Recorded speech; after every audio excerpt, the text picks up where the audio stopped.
Good evening, I'm Alex Martin, and this is Global Science Today. An unprecedented decline in the sun's core fusion has scientists around the globe concerned. Solar flares, once a common spectacle, have diminished significantly, signaling what experts predict could be a catastrophic drop in temperature within the next century. Joining us now is Dr. Emily Stanton, a leading astrophysicist at the Space Research Institute. Dr. Stanton, can you explain to our viewers what this decline in core fusion means for us here on Earth? Thank you, Alex. Essentially, the sun's core is where nuclear fusion occurs, producing the vast amounts of heat and light we receive on Earth. A decline in this process means less energy output from the sun, leading to cooler temperatures for our planet. And what could be the implications of such a temperature drop? If this trend continues, we could see significant changes in our climate. Colder temperatures could affect agriculture, wildlife, and even human health. It's crucial that we start preparing now for these potential changes. Indeed, a chilling prospect for our future. Thank you, Dr. Stanton, for your insights. Stay tuned as we continue to follow this developing story and its impact on our world. This has been Alex Martin with Global Science Today. The news report crackled with static, the words a punch to Anya's gut. The screen flickered to a simulation of Earth, a desolate blue marble shrouded in swirling snowstorms. Anya slammed her laptop shut. The sun, the giver of life, a dying ember? Days bled into weeks as panic swelled in the world. Crops withered, whispers of an ice age morphed into shouts of fear. Scientists scrambled, desperately searching for solutions. Nuclear fusion, a long-held dream, became their last, desperate hope. Anya, a brilliant astrophysicist, alongside David, her wiry, coffee-stained colleague, and Sally, a stoic biologist, pored over equations, their faces etched with grim determination. But time, a cruel thief, was running out. Then, David burst in, his eyes wide. There's something else, he stammered, thrusting a crumpled document at Anya. It was a theoretical paper on temporal displacement, time travel. Anya scoffed. Time travel was for movies, not solutions. But as she delved into the complex equations, a spark ignited. Maybe, just maybe, it was their only shot. Days turned into late nights as Anya presented her plan, Project Lazarus. They would send someone back in time, to a point where humanity could change its course. The room buzzed with a nervous energy. Anya, are you serious? Scoffed Dr. Patel, a seasoned physicist known for his practicality. We're talking about sending someone back in time, not. He gestured at the dire simulations, this. The debate raged. Was time travel a fool's errand? What about the butterfly effect, the risk of altering the past in unforeseen ways? Finally, a decision was made. Project Lazarus would go forward, but with a twist. Anya wouldn't send scientific knowledge. She would send a bridge, Dr. Emma Sharma, a linguist with an uncanny ability to understand languages across time. Emma, a woman of quiet strength, volunteered.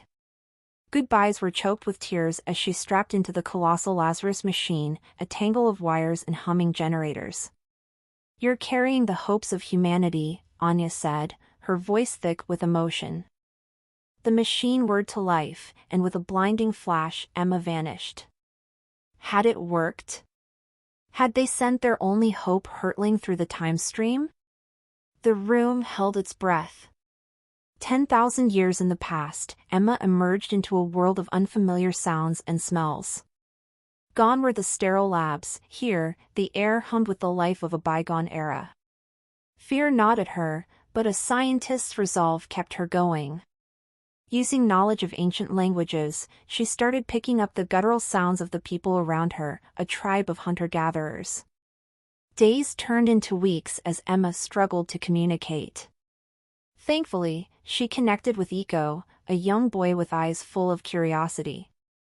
She drew pictures on cave walls, the sun, a wavy line depicting its decline. Eiko understood the fear in her eyes. Days turned into years. Unable to explain complex science, Emma taught Eiko simple astronomy. She became the cave whisperer, and her warnings about the dying sun became part of the tribe's oral history. The tribe, led by the now-grown Eiko, adopted a strange practice: controlled burning. It was a distorted echo of Emma's message, a butterfly effect rippling through time. Back in the future, the Lazarus machine flickered. A message appeared: crude drawings of the sun and fire. Anya and her team deciphered it with a mix of hope and trepidation. Emma was alive.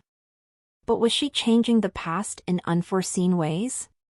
News reports confirmed their fears. Archaeologists discovered unusual fire pits and tools from the Paleolithic era, hinting at a deliberate use of fire unlike anything before. The scientific community was baffled, but no one could explain the sudden shift in early human history. Meanwhile, in the past, the butterfly effect had consequences. Not everyone in Eiko's tribe embraced the new fire rituals. Some elders saw fire as a threat, fracturing the tribe. Anya and her team watched helplessly, a silent scream trapped in their throats as they witnessed the unintended consequences of their actions. Then, a new message arrived, a drawing of a plant with strange symbols. Dr. Lee gasped. "It's a drought-resistant crop. Emma must be teaching them how to adapt to a changing climate." Anya felt a surge of hope. Maybe, just maybe, the butterfly effect wasn't all bad. Maybe Emma, in trying to save the future, was laying the groundwork for a more resilient humanity in the past. Years passed. The messages continued, depicting advancements in agriculture and fire management. Anya's team tracked the progress with a mixture of awe and trepidation. The past was changing, and they couldn't predict the outcome. One day, a new message arrived, unlike any before. It wasn't a drawing, but a series of sounds, a melody. Dr. Lee, ever the optimist, beamed. "Music! This is incredible. Maybe Emma is fostering a cultural exchange, a connection across time." Anya, however, wasn't so sure. Music held meaning, emotion. What if, through this exchange, Emma inadvertently revealed too much about their future, disrupting the timeline further? Their worries grew when another message arrived, a crude map depicting a strange, circular structure. "It looks like a building?" David scratched his head. "What's Emma trying to tell us?" The answer came sooner than expected. News reports from the present day exploded. Archaeologists had unearthed a massive, circular structure deep within the Amazon rainforest. It predated any known civilization, built with an uncanny knowledge of astronomy and mathematics. Anya felt a cold dread. The butterfly effect had morphed into a hurricane, and they were caught in its eye. The structure, dubbed the Sun Circle, was a testament to Emma's influence, a physical manifestation of their desperate attempt to save the future. But was it a good thing? The Sun Circle fueled speculation and fringe theories. Some believed it was a message from aliens, others, a sign of an advanced, lost civilization. The world became a breeding ground for chaos and suspicion. Meanwhile, within the Sun Circle, researchers made a discovery. Carved deep within the stone walls were symbols, not drawings, but written words. Anya, Dr. Lee, and David raced to decipher them. It was a message, not from Emma, but from Eiko's tribe, a message passed down through generations. "We remember the warnings of the cave whisperer," the inscription read. "We prepare for the changing sun. We build a future for all." Tears welled up in Anya's eyes. Emma hadn't just warned the past, she had inspired them. The tribe, through their own ingenuity and adaptation, had not only survived the weakened sun but even thrived. They had built a civilization based on Emma's message and their own resourcefulness. Anya felt a newfound hope. Project Lazarus, despite its missteps, hadn't been a failure. It had opened a dialogue across time, creating a new future for humanity, a future where the sun, though diminished, still shone on a resilient civilization. The discovery of the sun circle and the message within ignited a global firestorm. Public interest surged, and the Lazarus team found themselves thrust into the spotlight. Anya, now a reluctant celebrity, faced a barrage of questions at press conferences. Did you create a new civilization? What else do the inscriptions say? Is this proof of time travel? Anya, ever the scientist, remained cautious. They had learned the dangers of tampering with the past. The inscriptions offered tantalizing glimpses, stories of Eco's tribe's struggles and triumphs, hints of their advancements in agriculture and technology. But details remained frustratingly scarce. Meanwhile, the sun circle itself became a pilgrimage site. Tourists flocked to see the enigmatic structure, fueling a global fascination with the past. Governments, sensing an opportunity, scrambled to secure partnerships for further research. Anya, worried about the potential exploitation of the sun circle's secrets, advocated for a collaborative, international effort. However, tensions arose. Some nations, hungry for a technological edge, pushed for aggressive excavation. Others, including Anya's team, argued for a more delicate approach, one focused on preservation and understanding the sun circle's cultural context. Amidst the political wrangling, a breakthrough arrived. Dr. Lee, using her expertise in ancient languages and the knowledge gleaned from Emma's messages, unlocked a new layer of meaning within the inscriptions. It wasn't just history, it was a warning. The inscriptions depicted a future where humanity, lulled by the sun circle's technology, forgot the lessons of the past. They neglected environmental stewardship, leading to a new crisis, one not of a dying sun, but of a poisoned planet. Anya felt a shiver crawl down her spine. The future they'd escaped was still a possibility, a dark echo rippling through time. She knew what she had to do. Using the sun circle as a focal point, Anya and her team spearheaded a global movement. They shared the message of Eco's tribe, not just about the changing sun, but about responsible resource management and living in harmony with nature. The world listened.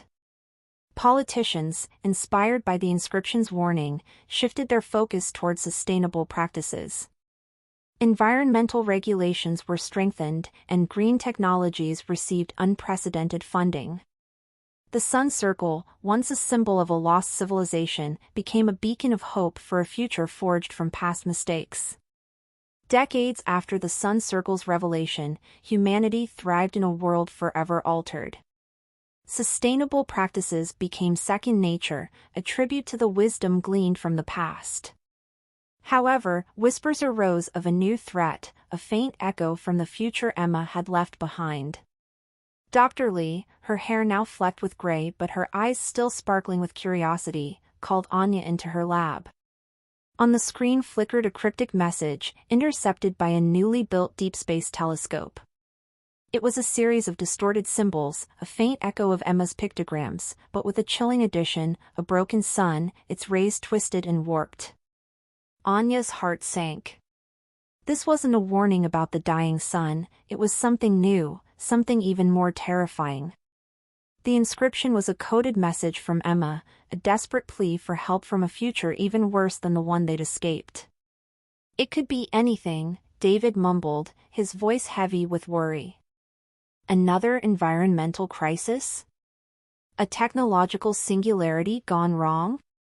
We have to find out, Anya declared, her resolve hardening. We can't ignore Emma's message.